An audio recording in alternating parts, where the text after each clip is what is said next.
Hey, honeys! Welcome back to Life as a Question Mark podcast here. This is the podcast where you never know what will be happening next. Heck, I never even know what's going to happen next until it is happening. I'm your host that always keeps you on your toes and is such a question mark of a person, Heather Donovan. So you know what time it is? It's time to talk about the current season of the challenge. Just in case you're listening to this episode in the future, which, what are you doing? Do better. Keep up with this listening schedule and keep up with us. But anyways, I'm going to be talking about Season 39, Battle for a New Champion. It's been a hot minute since I've talked about it, so I will be talking about some events that have obviously happened weeks or even months ago in episodes. But like I said, it's fine. So, the first point I have to bring up is Jordan Weasley, Jordan champion, bum hand, that guy. So, he was in an elimination against another guy, and he crushed that elimination, and he just is a constant reminder of how smart he is as a competitor, and not to sleep on him.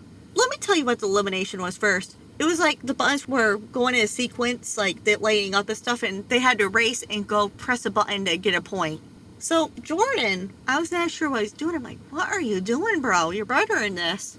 But he took the first round, maybe even 1.5 round. I don't know.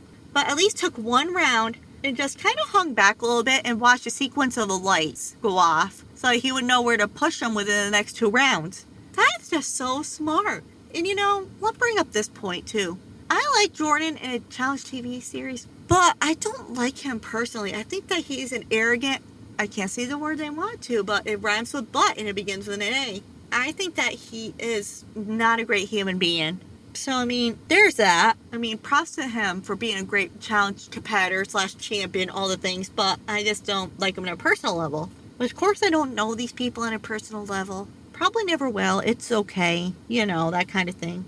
And I am so mad that Melissa and Big T was sent home earlier than they should have, because they really made the season, and I gotta say, I really don't understand why people were really after him. I think Melissa was a bigger threat for the girls, but I think that they were really afraid of Big T's social game.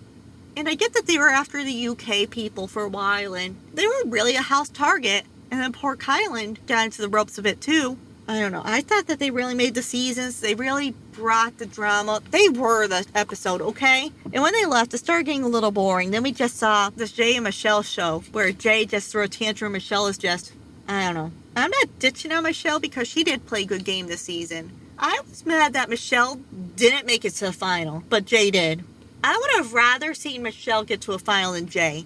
Jay was just, again, the word that rhymes with but that begins with an A. And he just had tantrums this whole entire season, and I just don't like Jay either. Personally, maybe a different story, but I don't even know if I'd like him personally. I don't know. I don't know these people, so maybe that would change. Again, probably never meet these people, but it's fine. But yeah, I'd rather have seen Bliss and Big T stay longer instead of Michelle and Jay, because I think we could have seen a better season, because I feel like it was just Jay and Michelle just puppet playing all these people, and they were just doing it their way, and it was just kind of like last couple seasons of Big Brother, where there's a house target and whoever gets HOH gets to go after the house target, and they just follow the house. I just feel like it was that, and I feel like Melissa and Big T was switched up the game. Even Kylan, Horacio, and Nerese. Too bad we never saw that.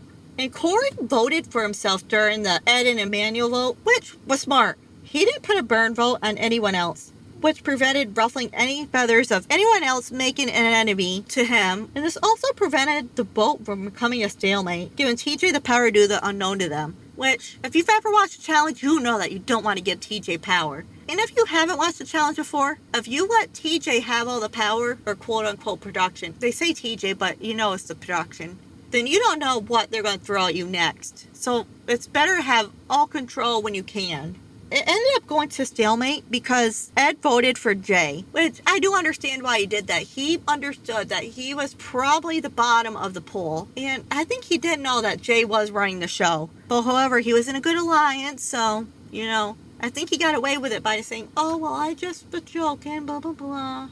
But then, here's what the next part comes to. Jay almost asked himself when CT came out.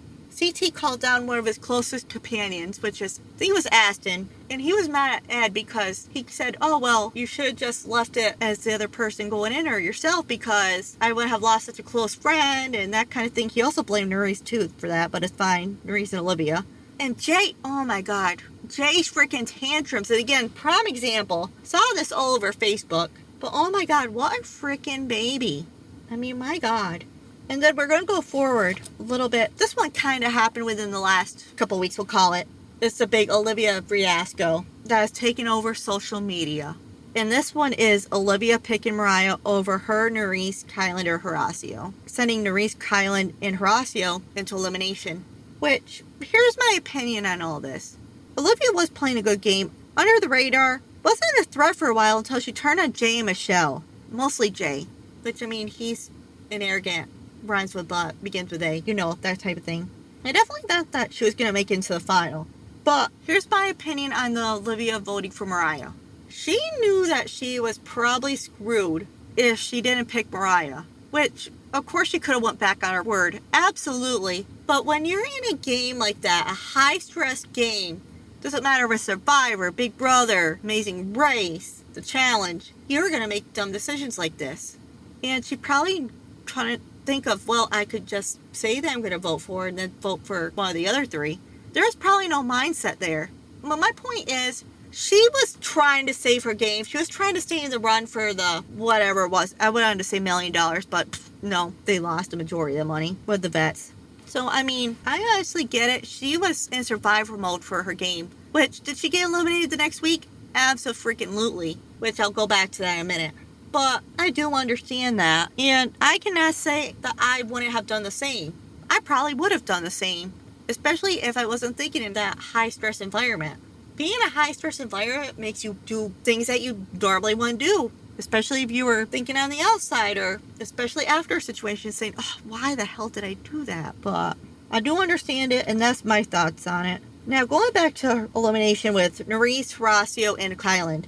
That smile that Horacio made when Nerys was about to win the elimination, I loved it. He was so happy for her. She crushed that elimination. I thought that she was definitely going home in that because she went against Humil Beast. I thought she was a goner. And I really didn't get to see her compete that much last season, especially with her winning and stuff. So I really didn't know what she had in the tank or anything like that per se. And TJ's comment about it, about her being a badass, was fantastic. Just love. And like I said, if Kyland and Horacio stayed in the game, then I think it could have been a different game. But on the other side of the coin, they probably would have went home anyway eventually. Well, they had 1 or 2 more weeks, but I don't know. I think eventually they would have came back and got him again. And then Nerys won elimination against James, I think it was, Mariah's boy toy. Let's call him Mariah's boy toy. And Olivia. And I'm like, okay, she has a good shot against this too. Because, you know, she might lose against James, but she might have a foot up against Olivia. Won that one. Total badass queen. Loved it. I don't know. I thought that was great. But in the finale with the finalists, I definitely didn't want Jay to win. And I really wanted Nerys win because the rest of them, besides Jay, well, Jay didn't really need to be there. We know my thoughts on him. I don't know. I feel like they were kind of carried to the end. But that's just a me opinion, I guess, to put it simply. So in the finale, the Jay tantrums, oh my God. It just made me so glad that Corey, which I thought that Corey was going to be gone because he dropped that one rope and screwed it over for the rest of the team. He took Jay out, and thank God, because I think we would have seen a lot of Jay tantrums. So he saved us from that. So thanks, bro. That was really cool. And Nerys, again, such a beast. She beat Mariah, which I'm like, oh God, she definitely mightn't go home now because Mariah is a good competitor. Oh, I forgot Mariah was in there. I don't think she deserved to be there, though, because I don't think she won that many challenges. But anyway, back to the point. Nerys sabotaging Emmanuel and Colleen because she trusted Colleen, and Colleen really screwed her over. Like, there was one point where she wanted to flip and go with Horacio, Kyland, Nerys, and Olivia, and then she flopped. She went back to the other side.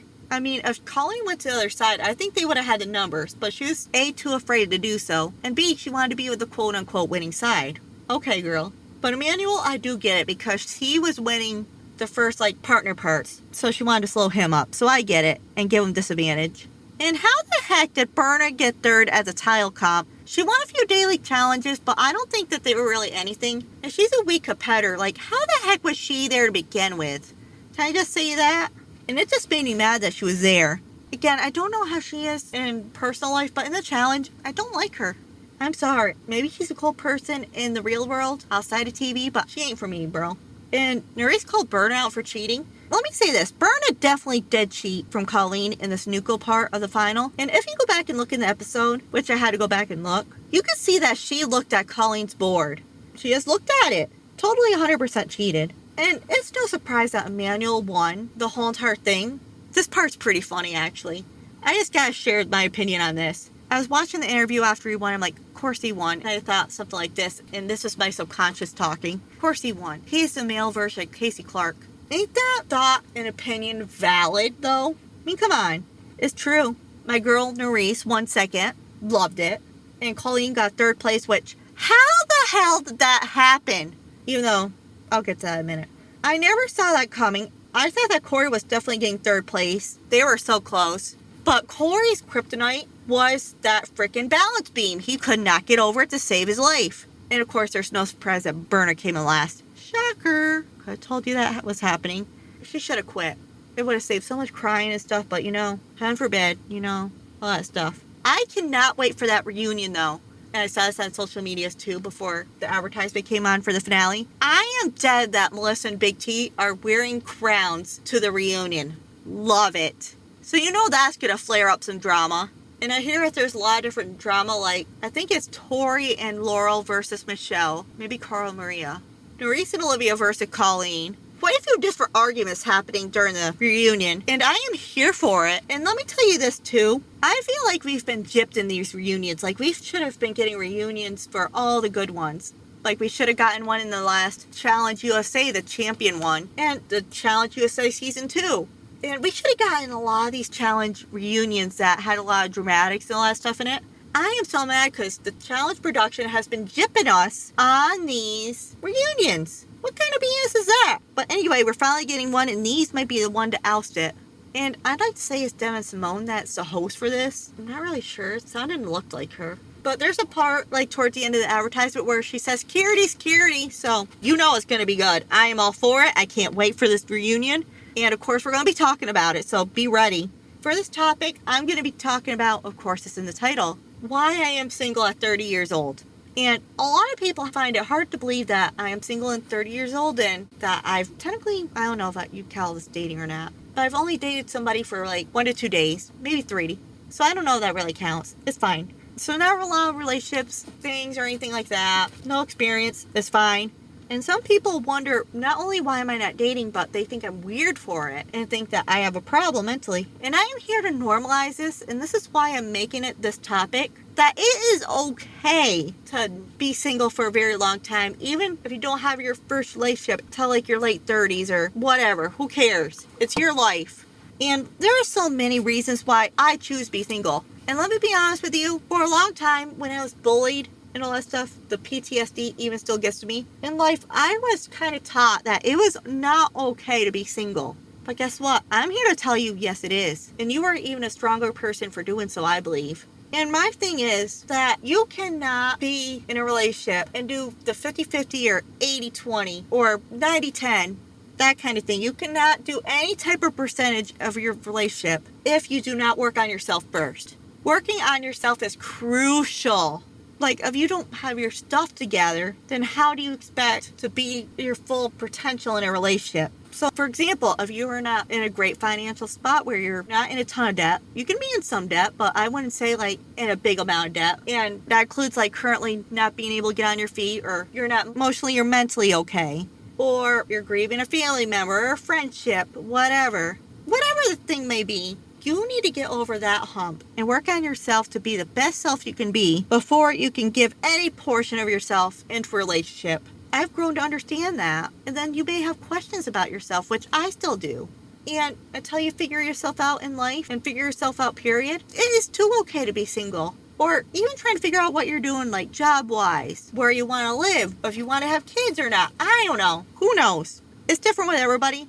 Then figure that out before you get somebody else involved. When you get somebody else involved, it's about both of you. It's no longer just you. It's we and us. It's So it's very important to figure out your stuff out before you get another person involved. Which, I mean, sometimes another person can help, but at the same time, it is also a lot to ask for the other person to bear so much. And I'm not saying it as a negative way, because sometimes it's mentally a lot for them to deal with their own stuff plus your stuff too. And you cannot give back to them, like helping them with dishes or whatever else. So that's just my suggestion. Stay single until you figure out your crap, no matter what it is. I mean, I have mine partially figured out. And that is not the full reason why I'm single. That's just one of them. I choose to be single also because I am so picky and my standards are high. And you know what? I think that we should have more of that in society. Why are we settling for very low when we should be aiming higher? Aim to the stars, guys. What are we doing? Is it that bad where you rather would be below what you deserve than to wait and be single and wait just for that person that matches your high standard to come along? I mean, sure, don't get them too up there where it's unrealistic, but be realistic enough. Like, oh, I am 100% going to trust them if they go away for a weekend, that they're not going to cheat on me. And I trust them with my financials. I trust them to keep it secret. I trust them that they're going to help me with the kids or whatever it may be. Stop being so picky and go to your high standards as you can that are reasonable. And you know, here's the other thing. Do not rush into a relationship. If you rush into a relationship, sometimes they don't work.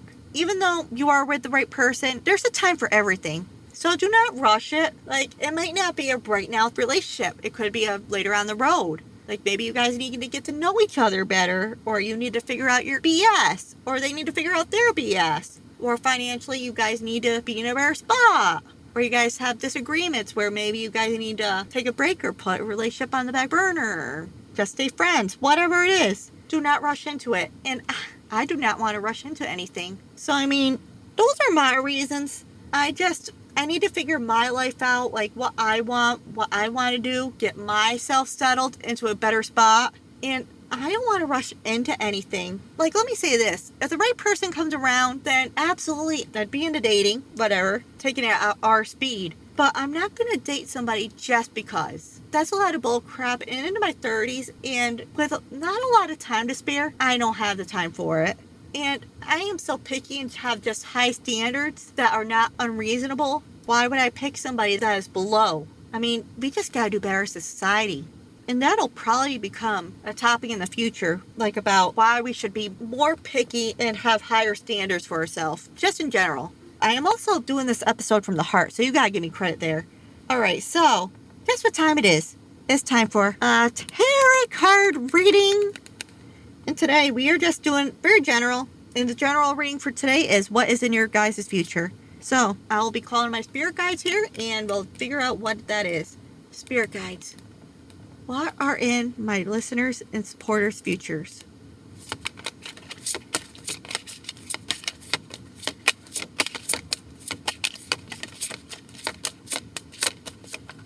Alright, we got one. We have the VII of Wands. And what that is the Seven of Wands. And it is upright. After a success of the Six of Wands, you are now in an enviable position and are being challenged by others who want to take your place. You work hard to get to where you are, but some people covet what you have and are prepared to fight you for it. While it is flattering that they strive for your success, it makes for a tense and competitive environment because you need to protect what you earned and must continually prove yourself. It is a sad fact of life, but the more visibly you have as a leader in your field and the bigger your audience, more likely it is that you will need to grapple with this kind of pressure. Others see your success and will either change your point of view or want to take you down. In Australia, we call it the tall poppy syndrome. When the Seven of Wands appears in a tarot reading, expect to see an increase of haters, trolls, and people who disagree with you. You will need to secure your territory and fight for what you stand for. You may want to engage in a lawyer or a legal support team who can defend you from any possible threat. The Seven of Wands may appear when you hold a contentious point of view or wish to voice your opinion in public forum. Be ready to support your argument and back yourself. Stand firm in your conviction and believe so that others do not topple you from your mountain of beliefs. Sometimes this threat or opposition may catch you by surprise. You may feel inadequately prepared for such battles. Just like the man in the card that has put his shoes on and ended up with a mismatched pair, you must scramble to fight even though you don't have everything in place. To be better prepared next time, the Seven of Wands encourages you to map out any potential threat or risk before moving ahead with your plans. That way, you can have a worst-case scenario plan ready to go. The Seven of Wands can also mean a challenge to the success of creative of an external source. Someone or something may begin in the way of you being in the pursuit of your goals and dreams. While it appears to block your path forward, you can overcome this obstacle by drawing upon your strong self-confidence, self-belief, and continual self-improvement. Establish clear boundaries and then protect them so that others do not mess with you. Hold your ground, take a stand, and defend your position at all costs. This will require courage and persistence, but you have the strength and determination to do it. Keep fighting for what you believe in and confront those who may oppose or threaten you. So, two thoughts come to mind on this. And this is either a work/career reading, or what it relates to, or relating to a love or relationship situation. So I'll be talking about the work/career one first. So you may be challenged or in competition to protect or try to get a better job, or maybe it's a raise or a better position period in your job. Or maybe you want a different job completely.